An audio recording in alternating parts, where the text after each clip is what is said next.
من استاد و سرورم جناب آقای دکتر فرشاد بهم زنگ زد و گفت دکتر بیا یک کیس بسیار عجیب رو ببین. گفتم چی شده؟ گفت بیا ببین این آقا پسر 9-10 ساله عاشق یه دختر 17-18 ساله شده، اظهار علاقه کرده، دختره بهش بی‌محلی کرده، دختره بهش توهین کرده، اینم با سنگ زده سر این دختر مردمش.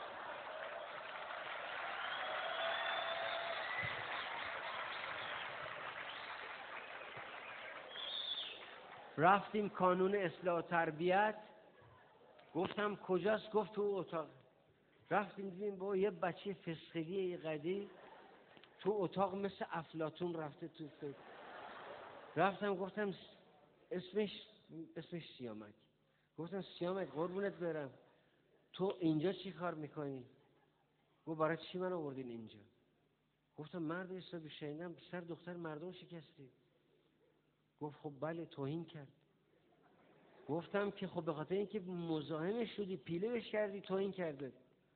گفت توهین به مادرم کرد. گفتم خب برای چی مزاحمش شدی؟ گفت خب عاشقش بودم.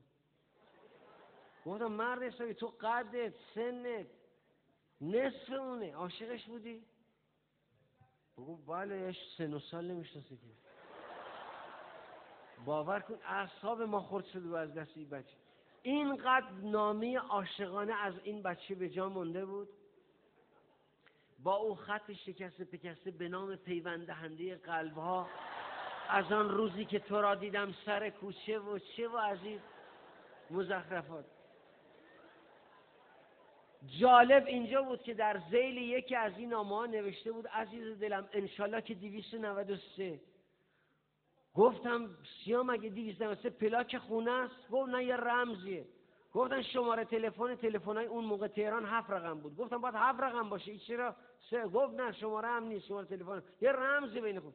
گفتم جان سیامک این چیه؟ گفت یه رمزیه من که قرار نیست به تو بگم. از ما اصرار.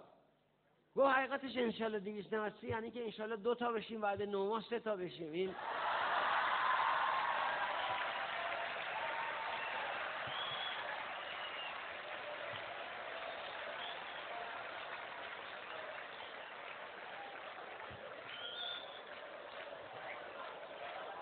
بعد ما نشستیم